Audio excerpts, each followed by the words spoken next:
Hello student, I am Roshni from Enlightening Yourself. Students, today we will start question answer of chapter 10, that is respiration in animals and plants. ये NCERT question है students.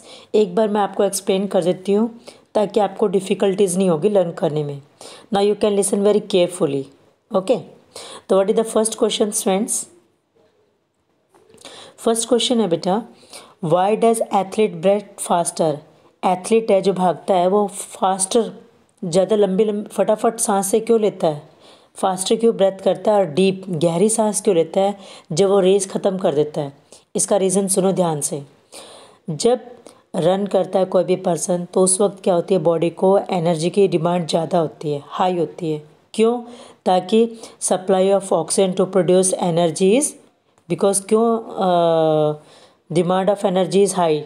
Demand energy, जब हम run करते हैं तो energy की demand क्या होती है? जब हम फास्ट रन करें तो एनर्जी की डिमांड होगी हाई, लेकिन उस वक्त supply of oxygen to produce energy is limited. इतनी ज़्यादा ऑक्सीजन जा नहीं पाती बॉडी के अंदर. तो क्या होगा, anaerobic respiration take place in the muscle cells. तो मसल सेल्स में एरोबिक की जगह एनारोबिक रेस्पिरेशन हो जाएगी ताकि वहाँ पे बिना ऑक्सीजन भी क्या हो जाए, डिमांड ऑफ एनर्जी पूरी हो जाए. अब आफ्टर फिनिशिंग द रेस तो एथलीट क्या होता है बेटा, ब्रेथ फास्टर. जब रेस फिनिश हो जाती है तो एथलीट फास्ट ब्रेथ करता है और डीपर भी करता है ताकि जो मोर ऑक्सीजन सप्लाई हो जाए उसको cells of the muscles supply to the cells बाद में, ताकि वो ऑक्सीजन वहाँ मिल जाए और लैक्टिक एसिड जो प्रोड्यूस हुई है वो ज़्यादा ना प्रोड्यूस हो. ठीक है, अगर ज़्यादा प्रोड्यूस हो जाती है तो बाद में उसकी बॉडी में ब्लड सर्कुलेशन इंक्रीज़ करने के लिए क्या किया जाता है, आप हॉट वाटर से भी बात कर सकते हो और थोड़ा ब्लड ऑयल वगैरह को भी रब करने से, मसाज करने से वो बाद में फिर ठीक हो जाता है. Now next question is list the similarities between aerobic and anaerobic and difference. Similarity भी देखनी है और डिफरेंस भी देखना है हमें क्या है. तो देखो स्टूडेंट्स, सिमिलरिटी देखते हैं सबसे पहले. वो एरोबिक और एनारोबिक में क्या होता है, दोनों के अंदर फूड किस में ब्रेक होता है, फूड ब्रेक होगा ताकि उसमें क्या रिलीज़ हो, एनर्जी. दोनों ही किसके अंदर होती है बेटा, सेल्स के अंदर होती है. और दोनों ही बाय प्रोडक्ट मतलब जैसे जो प्रोडक्ट बनता है, एक में कार्बन डाइऑक्साइड और वाटर बन गया, एक में कार्बन डाइऑक्साइड और अल्कोहल बन जाता है. अब देखते हैं डिफरेंस क्या है. सो जो फर्स्ट डिफरेंस है वो है इसके अंदर कि जो ये रेस्पिरेशन, एरोबिक रेस्पिरेशन है, ये हमेशा ऑक्सीजन की प्रेजेंस में होता है और ये ऑक्सीजन की एब्सेंस में होगा. ठीक है, यहाँ पे देखते हैं ये ऑक्सीजन की क्या होगा, एब्सेंस में होता है. यहाँ पे जो एरोबिक रेस्पिरेशन है इसमें एनर्जी रिलीज होती है हायर अमाउंट में और इसमें लेसर अमाउंट में एनर्जी रिलीज होती है. इसका जो प्रोडक्ट होता है बाय प्रोडक्ट मतलब एनर्जी के साथ जो बनता है, जैसे मेन प्रोडक्ट क्या हो गया, एनर्जी, तो इसके साथ जो बनेगा ना बेटा एक्स्ट्रा जो चीज़ रिलीज होती है उसको बोलते हैं बाय प्रोडक्ट. तो इसमें carbon dioxide and water by product होता है. यहाँ पे कार्बन डाइऑक्साइड एंड वाटर नहीं है, क्या है, alcohol. Water and alcohol are produced as the by product. ठीक है, नेक्स्ट इसको और देखो 2-3 points. It is a slow process. जो एरोबिक रेस्पिरेशन है, याद रख लेना, यहाँ मिस्टेक होती है. एरोबिक रेस्पिरेशन एक स्लो प्रोसेस है. स्टूडेंट इसको फास्ट लिख देते हैं, इसको स्लो लिखते हैं, यहाँ मिस्टेक होती है. So remember this point, aerobic slow है, एनारोबिक फास्ट है. एग्जाम्पल में देखो बेटा, ये स्लो प्रोसेस एनिमल्स में भी होता है और प्लांट सेल्स में भी होता है, लेकिन यहाँ पे ये प्रोसेस जो है वो क्या हो रहा है, ईस्ट, बैक्टीरिया, यहाँ पे ह्यूमन सेल्स नहीं आ सकते. ह्यूमन सेल्स इसलिए नहीं आ सकते क्योंकि मसल सेल्स में कई बार शॉर्ट टाइम के लिए होता है. तो हम मसल सेल्स, तो यहाँ पे सारे एनिमल से आ गया ना ये पूरा, तो मसल्स, केवल मसल सेल लिख सकते हैं हम, ह्यूमन सेल नहीं लिख सकेंगे. What is the next question, why do we sneeze when we inhale a lot of dust laden air. मतलब एयर के अंदर अगर डस्ट है, ठीक है, उस एयर के अंदर जो डस्ट है उसको अगर हम इनहेल कर लेते हैं तो हमें छींक क्यों आती है. रीज़न क्या है, देखो, जब हम इनहेल कर लेते हैं डस्ट लेडन एयर से भरी हुई एयर डस्ट, ठीक है, एयर जिसमें डस्ट भरी हुई है उसको अगर हम इनहेल कर लेते हैं तो क्या होगा, to expel out this foreign particles. अब उस फॉरेन पार्टिकल्स, इनको जो डस्ट वाले पार्टिकल्स है इनको हम बोल देते हैं बेटा फॉरेन पार्टिकल्स, बाहर के पार्टिकल्स है जो हमारी बॉडी को ज़रूरत नहीं होती, ठीक है। So these particles get pass the hairs in the nasal cavity. ये पार्टिकल्स जब हमारे नेजल कैविटी, क्या कहा है स्टूडेंट्स मैंने, नेजल कैविटी, नाक की ऊपर तक कैविटी में पहुंच जाता है, मैंने आपको वीडियो में भी बताया था। तो क्या होगा, वहाँ पे इरिटेट होगी लाइनिंग ऑफ द कैविटी, तो उसका रिजल्ट क्या होगा, वहाँ पे इरिटेशन होने से क्या होता है, हम स्नीजिंग करते हैं। नेक्स्ट क्वेश्चन इज, हमारे पास क्या है, 3 टेस्ट ट्यूब्स है।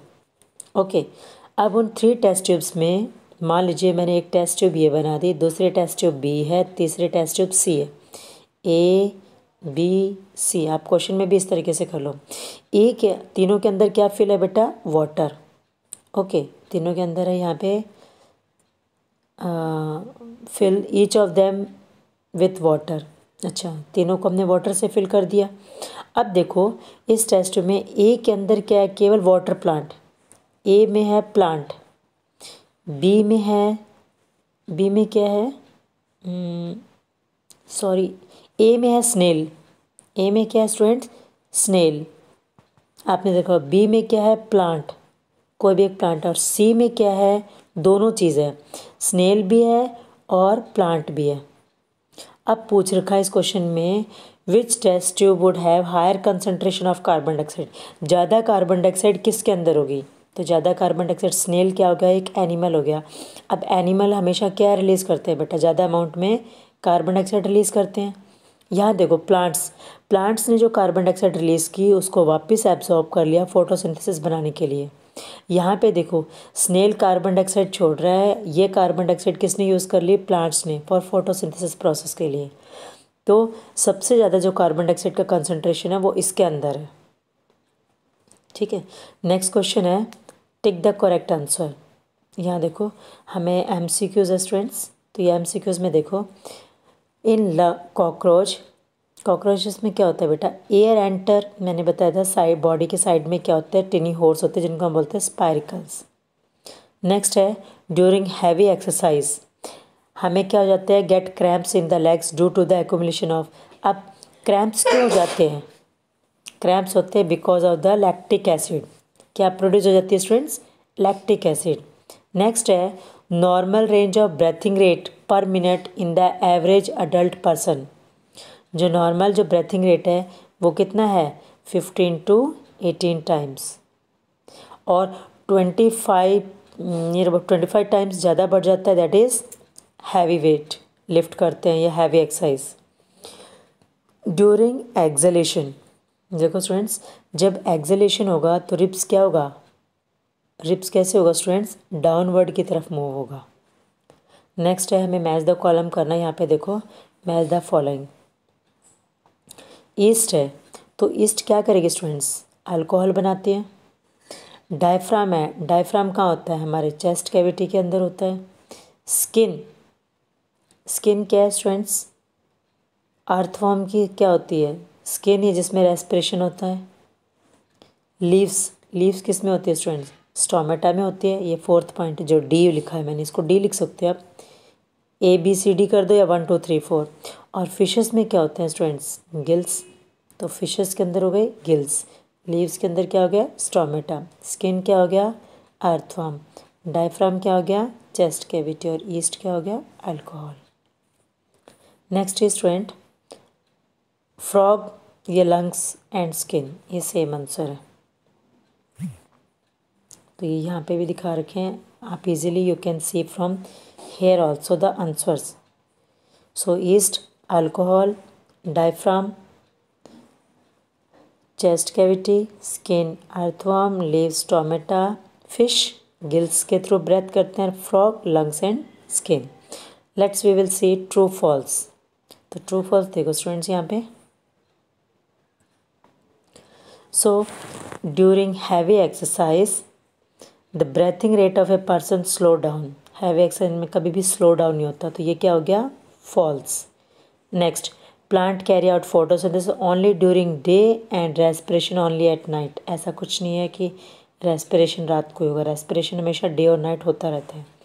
Frog breathe through their skin as well as their lungs, yes, frog lungs और स्किन से ब्रेथ करते हैं। Fishes have lungs for respiration, fishes में लंग्स नहीं होते, फिशेस में क्या होते हैं, गिल्स। सो यहाँ पे क्या होगा, लंग्स की जगह पे gills. Size of the chest cavity increase during inhalation, yes it is true. तो यहाँ स्लो डाउन की जगह पे क्या हो जाएगा, breathing rate of a person fast. यहाँ पे क्या होगा, plants carry out photosynthesis only during the day and respiration only at night. So photosynthesis only during the day and respiration only at night. तो फोटोसिंथेसिस ओनली जरूर नहीं बेटा, plants में अगर आप हायर क्लास में जाओगे तो फोटोसिंथेसिस डे और नाइट में भी होता है, बट वहाँ पे वो डार्क रिएक्शन में भी आ जाता है। और respiration only at night, respiration day में भी होता है और नाइट में भी होता है। अब आ जाओ students, we have completed this one.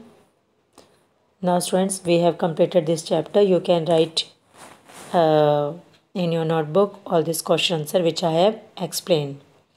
So thank you students for watching my video.